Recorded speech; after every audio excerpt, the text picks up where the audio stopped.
This is Fox 13 News at 5. A bicoastal tour is bringing the commander-in-chief to the Evergreen State. The presidential tour allowing Joe Biden to tout his administration's successes, like the $1 trillion infrastructure package signed into law. We now rank number 13 in the quality of our infrastructure. China's ahead of us. So many other countries have moved. Folks, this matters. But the top dog of the United States is in a difficult position.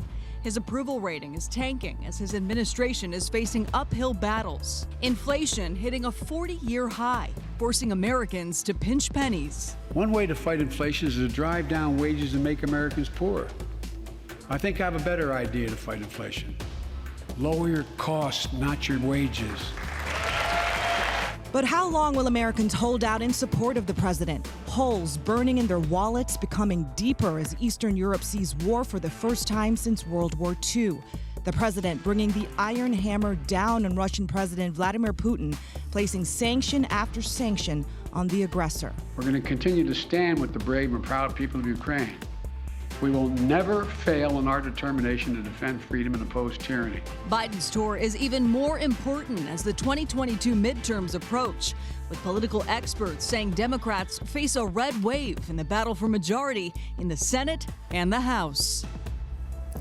And thank you for joining us for the news at 5. I'm Jamie Tompkins. And I'm Hannah Kim. President Joe Biden is expected to land within the hour. He just left Portland a short time ago. That's right. Tonight we have team coverage for you. The president's arrival will be felt throughout Seattle, with highways and roads expected to be closed as the motorcade travels around. We've got Aaron Mayovsky and AJ Janavel tracking those closures. But first, we head to Fox 13's political reporter Matt Markovich, who is at SeaTac waiting for Air Force One. So, Matt, what is the president expected to talk about during his visit to Puget Sound?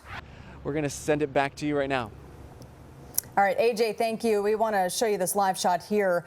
The commander-in-chief officially in the skies in Washington State. President Biden getting ready to touch down at SeaTac Airport after departing Portland and spending part of the day there. And he's going to continue his trip well into today and tomorrow here in the Seattle area. Right. I want to send things back out to Fox 13's Matt Markovich. Matt, you're our eyes and ears out there. Tell us what you're seeing. Well, you're seeing, obviously, the people getting ready to meet the president as he's about to step down the stairs. We're going to pan over to the left over here, and you can see Governor Jay Inslee. You have the mayor of Seattle, Bruce Harrell. We have Trudy Inslee as well, holding the hands of the governor. And we have off to the left, that's Jake Simpson, I believe, yes, and his wife. He's the mayor of SeaTac. What's happening here in his visit, and there is the president walking off Air Force One here in SeaTac for a very short visit for Earth Day. And I'm hearing the sounds of explosion right now. Now on Fox 13, a full-scale Russian invasion underway in Ukraine. Over 100 reported missile strikes and parts of the country already sieged by the Kremlin. How a war half a world away from Seattle will impact all of us. Plus, Washington state legislation in Olympia is making governors in other western states mad. How a gas tax here will impact residents of other states. And a community in King County seeing a spike in homicides. Hear one family's plea to law enforcement to bring justice. Fox 13 News starts right now.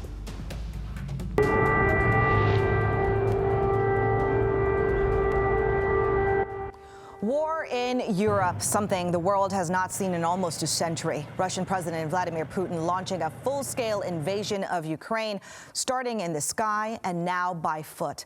Thank you for joining us for the news at 5. I'm Hannah Kim. And I'm David Rose. Within the last hour, Ukrainian President Volodymyr Zelensky ordering full military mobilization to counter the Russian invasion.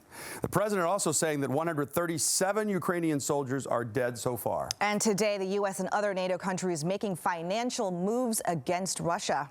President Joe Biden addressing the nation and the world today, adding more sanctions against Russia. Those sanctions are against Russian banks that hold about $1 trillion in assets. They cut off Russia's largest bank from America, meaning they cannot access their money stored in the U.S. And the Russian elites also hit hard. President Biden wants them to feel the financial pain from war. This is a premeditated attack. Vladimir Putin has been planning this for months, as we've been saying all along. President Biden says the most powerful impacts of these moves will come over time, straining Russia of its finance and technology. As the West reacts, bombs rain down on Ukrainian cities. A report of more than 100 missiles have hit cities across the entire country. Those missiles forcing residents to flee for safety. Residents of Kharkiv took shelter in the city's subway system. The footage showing the tunnel filling up with locals, including many children who plan to stay there overnight. Russian troops moving from the air to the ground. An advisor to the Ukraine president says Russian troops have taken control of the Chernobyl nuclear site, which is the world's worst nuclear power plant accident. Russia's control of the facility is now raising concerns of an ecological disaster. The takeover is being called one of the most serious threats in Europe today. We have local team coverage tonight. Right now, Alejandra Guzman is at the Seattle Center. Ukrainians are holding an anti-war rally. But first, we head to Steve Kiggins, who spoke with Seattle Ukrainians, some who have family that are in the war-torn country right now. Steve, just pretty devastating. Okay, we want to show you some incredible weather video we got from a viewer. This is from Mike and Amy Ping on Lake Samish in Bellingham. Take a look. Get away from the windows, guys. Step back. Just in case something flies into Step them. back. Quinny, Eli, get back, bud. Oh my gosh, get back. Get back, get back. Get back, Elisha. Back farther. So the National Weather Service confirms that is a water spout that hit their home around 7 o'clock last night. We had a chance to talk to the Pings today, and they showed us the damage it left behind. That water spout came right over top of this beach, and it's threw the sand up and threw it into the house. Took down quite a few fence boards. Ooh. And this is kind of the debris that got tossed around. Took that shed apart. But this section of the yard took the brunt of it. The Pings tell us at one point the possible water spout lifted up their aluminum canoe, denting it. They say their boys were glued to the windows watching it happen. Luckily, no one was hurt. And Aaron, as you just heard, the mom, right there towards the end, you could hear how scared she was, and she was telling her kids to go back. Yeah, at first when I saw that video, I thought maybe they were outside at first, but then when you kind of backed off and saw it, but that can be very dangerous, and trying to specify if it's a water spout or between a tornado, and it's basically the descending. Looks like that. Yep, it catches it and comes from the top down, and then it starts to descend. And where does tonight rank in terms of the magnitude of this match? It's the biggest game in franchise history. The biggest fans. This is number 1 and this is number 2. Yes, 100% fan. Been following it ever since basically they joined the MLS, so super excited to be here. Here, look at this. We have the Pumas mascot. He's silent because he knows he's probably not going to win this match. And where are you traveling from? We're from Mexico City.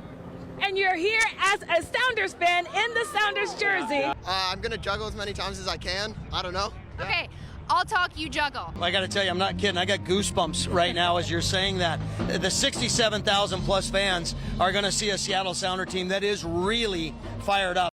Ready? We're just gonna 3, do a really basic one. 2, 1. Seattle Sounders! Seattle Sounders!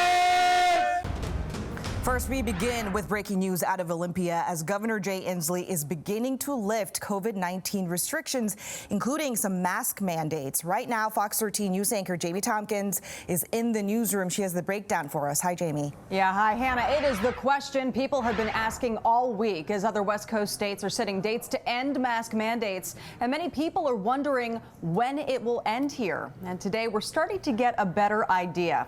Washington will lift the outdoor mask mandate on February 18th, which is next week. Governor Inslee says they're still working to set a date to lift the indoor mask mandate, citing hospitalization rates still high and overwhelming hospital staff. But an announcement of when that will be is expected to come sometime next week. Today is not the day to lift all of the masking requirements. We are obviously having conversations and an intensive review of what day it will be and when we can do this. It is no longer a matter of if, it is a question of when. Our decisions in the next several weeks will continue to be based on public health. Public health is our poll star, and we follow it. The Washington State Superintendent of Public Instruction also chiming in on the mask move this afternoon. Chris Rakedahl releasing a statement reading in part, quote, "I believe it is safe and timely to eliminate the statewide masking requirement for students and allow for a decision by local health officials. I recommend the governor and DOH change the guidance to reflect this in the coming weeks." Also important to note, next week the statewide ban on elective surgeries will be lifted. Right now, Governor Inslee, as well as health officials like experts from the CDC, say it is not a time to completely let our guards down. Live in the newsroom, I'm Jamie Tompkins. Back to you, Hannah. Breaking news, Everett police are responding to a significant incident, and this is on the 1000 block of Broadway Avenue. An officer who has been on the scene telling Fox 13 that another officer is injured. It's unclear how it happened or the severity of those injuries, but these are photos of the scene from a Fox 13 viewer, and you just saw there's a vehicle that was completely wrecked. A pretty big police scene that we've been reporting for the last hour now. Right, you see that car right there. It is in really bad shape. Again, it was wrecked. We don't know how it got to this point. We do know that 35th and Rucker Avenue, that roadway is closed off as they investigate what happened here. But big news, we have one officer injured. So you know that, when we saw the live shot not too long ago, there's a lot of police cars out there with their lights on. They are going to be there for a very long time trying to figure this out.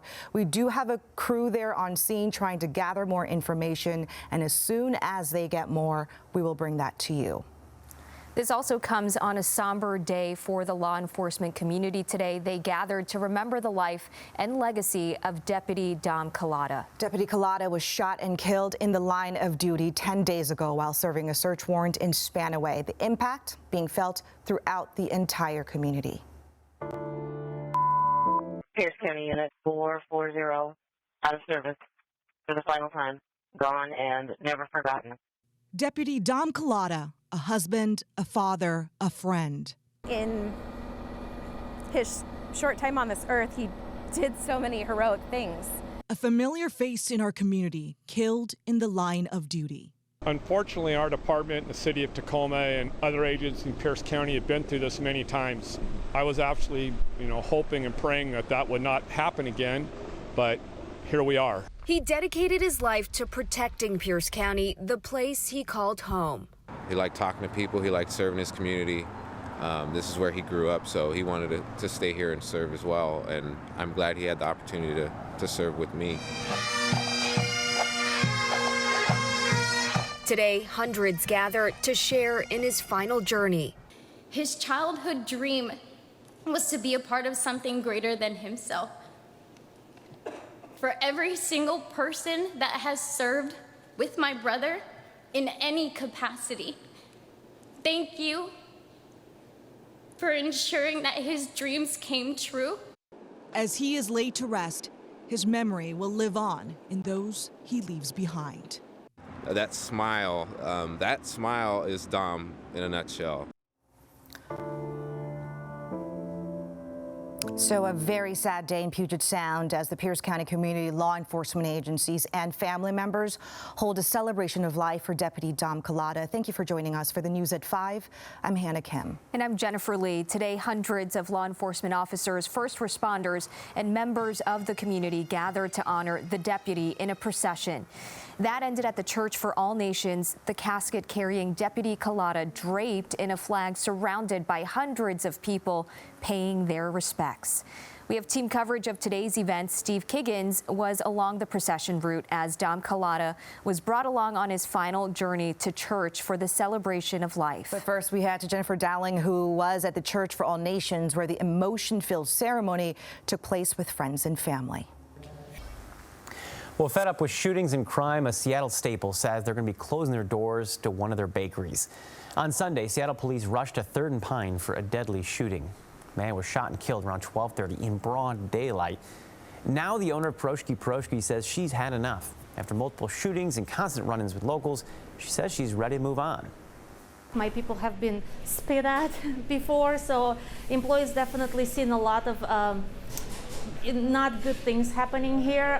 We had a couple ODs deaths last week alone, and then shootings. We had about 3 shootings in last month and 2 in last 3 days. Yeah, Proshki will keep their historic Pike Place Market storefront open, but as for the shooter, the police have not caught them yet. The police say a man was run over with a car on purpose more than once, and now they need your help to find that driver. It happened Saturday night at this Jack in the Box in Spanaway. The 68-year-old man who was the victim here had just gotten out of his car after his vehicle was hit in that drive-through. That's when he was run over, with his wife still in the car right ahead of him. The Pierce County detectives are asking for any help with the public that you can offer on this case. If you have any information, you can remain anonymous by calling Crime Stoppers. That number is 1-800-222-TIPS. A drive-by shooting suspect is on the run after shooting a woman in Lakewood.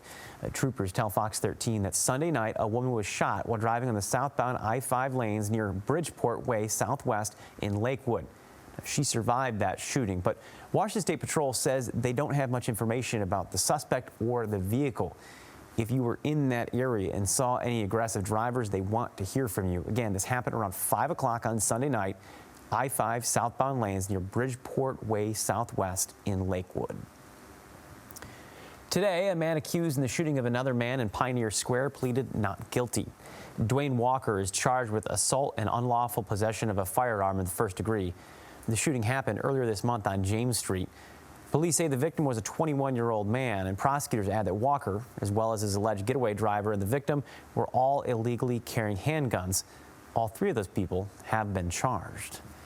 Now, another man entered a plea of not guilty today. That's Joseph DePeco. He's charged with possession of stolen vehicle with the aggravating factor of rapid recidivism. He was arrested this month in West Seattle. Officers also found a rifle inside the vehicle. Police say it all had missing parts on it, but he looked like he may have been putting the gun back together. DePeco was prohibited, by the way, of possessing firearms.